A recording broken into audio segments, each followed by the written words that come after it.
क्या दुनिया को चलाने वाली कोई ऐसी शक्ति भी मौजूद है जिसके बारे में हम शायद जानते भी नहीं। हम अक्सर इल्यूमिनाटी जैसी सीक्रेट सोसाइटी का जिक्र करते हैं, लेकिन शायद आप नहीं जानते होंगे कि हमारे भारत देश में एक ऐसा रहस्य छिपा है जो इल्यूमिनाटी जैसी सीक्रेट सोसाइटी से भी ज्यादा पुराना और रहस्यमय और सबसे ज्यादा शक्तिशाली पाया जाता है। जी हाँ, जिसकी स्थापना खुद हमारे भारत देश के एक राजा सम्राट अशोक ने की थी। एक ऐसी सोसाइटी, एक ऐसी सीक्रेट संस्था जो पर्दे के पीछे से रहकर पूरी दुनिया को कंट्रोल करती है। 9 लोग, 9 किताबें और वो ज्ञान जो विज्ञान को भी चुनौती दे सकता है। आज हम सम्राट अशोक के जीवन के उस रहस्यमय पहलू की गहराई में उतरेंगे जिसे दुनिया 9 अननोन मैन के नाम से जानती है। सम्राट अशोक का शुरुआती जीवन सत्ता की चाह में बहुत संघर्ष से भरा हुआ रहा। साथ ही सम्राट अशोक की नजर थी कलिंग राज्य पर, क्योंकि यह वही क्षेत्र था जहां पर बड़ी तादाद में व्यापार संभव था और साथ ही कलिंग क्षेत्र के समुद्र के किनारे होने के कारण इस क्षेत्र को बंदरगाह के रूप में इस्तेमाल किया जाता था। और फिर समय आता है युद्ध का, सम्राट अशोक के कलिंग क्षेत्र को अपने कब्जे में करने का, जिसकी शुरुआत होती है एक पत्र से। तो सम्राट अशोक अपना पहला पत्र भेजते हैं कलिंग के राजा अनंत पद्मनाभ जी को, जिस पत्र में साफ साफ लिखा था कि आप हमारे सामने समर्पण करके और स्वयं को और अपने राज्य को हमें सौंपते। और अब उस पत्र के उत्तर में कलिंग के राजा कहते हैं कि हमें अपने स्वाभिमान से युद्ध मंजूर है, लेकिन समर्पण नहीं। और फिर शुरू होता है एक ऐसा भयंकर युद्ध जिसकी किसी ने कल्पना भी नहीं की। शुरू होती है एक ऐसी भयंकर हिंसा जिसकी कोई लिमिट नहीं। चारों तरफ बस लाशें ही लाशें। खून इतना बहा, कलिंग क्षेत्र में मौजूद दया नदी का पानी लाल रंग में तब्दील हो गया। चक्रवर्ती अशोक सम्राट की शक्ति और इतनी बड़ी सेना के सामने कलिंग राज्य की सेना ज्यादा देर तक टिक नहीं सकी, जिसके साथ सम्राट अशोक की जीत होती है। लेकिन युद्ध के अंत में जीत बेशक सम्राट अशोक ही थी, लेकिन स्वयं से हार बैठे। इतनी क्रूर हिंसा और भयंकर दृश्य देखते हुए सम्राट अशोक का हृदय परिवर्तन हो उठा और उन्होंने हिंसा के मार्ग को जड़ से त्याग कर अहिंसा और धर्म के मार्ग को चुन लिया। और सम्राट अशोक ने बौद्ध धर्म अपनाकर अपना जीवन एक भिक्षु के भांति शांति से जीने का निर्णय किया। और कहानी बस यहीं खत्म नहीं होती है, बल्कि असली कहानी तो अब स्टार्ट होती है। कलिंग युद्ध के बाद जब सम्राट अशोक का हृदय परिवर्तन हुआ तो उन्हें एहसास हुआ कि ज्ञान ही मानव जाति की सबसे बड़ी शक्ति है, लेकिन यह ज्ञान गलत हाथों में पड़ जाए तो विनाश निश्चित है।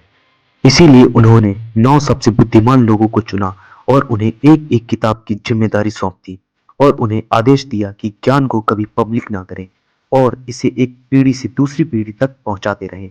और अब ये 9 लोग कौन थे, कहां से आए थे और इनके नाम क्या थे, ये तो कोई भी नहीं जानता। पर अब यहाँ पर एक बड़ा सवाल आता है, ज्ञान तो मानव कल्याण के लिए होता है, इसे आम जनता को क्यों नहीं सौंप दिया? तो इसका बस एक ही रीजन था कि इस ज्ञान को गलत हाथों में पड़ने से बचाया जाए।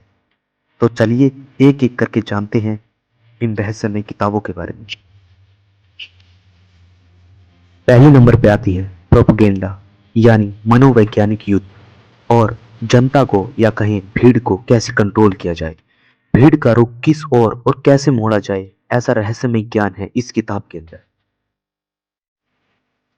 दूसरे नंबर पे आती है फिजियोलॉजी, यानी शारीरिक विज्ञान, जिसमें केवल नसों को छूने मात्र से व्यक्ति को कैसे मारा जाए और पुनः कैसे जीवित किया जाए, ऐसा अनोखा ज्ञान इस किताब में मौजूद है।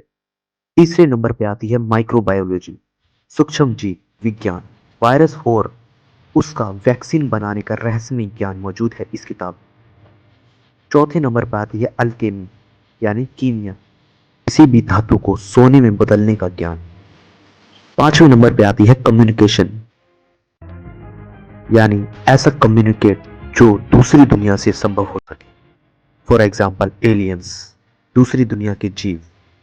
नंबर 6 पे आती है ग्रेविटी, यानी विमान शास्त्र, एंटी ग्रेविटी के रहस्य इस किताब में शामिल है। सातवें नंबर पे आती है कॉस्मोलॉजी, यानी ब्रह्मांड विज्ञान, समय और अंतरिक्ष की यात्रा का ज्ञान। जरा सोचिए, अगर यह ज्ञान आज हमारे पास मौजूद होता तो क्या समय यात्रा संभव थी? खैर, आठवें नंबर पे आती है लाइट, प्रकाश की गति और उसे हथियार बनाने का अनोखा ज्ञान मौजूद है इस किताब में। For example laser weapons, socialism यानी समाजशास्त्र, बड़े बड़े साम्राज्यों के विकास और विनाश की भविष्यवाणी शामिल है इस किताब में। कई लोग सिर्फ इसे एक कल्पना की तरह देखते हैं, लेकिन सन 1923 में टेलबोट मुंडे, जो कि उस समय के एक ब्रिटिश लेखक थे, उनकी एक किताब ने इस चर्चा को फिर से जिंदा कर दिया।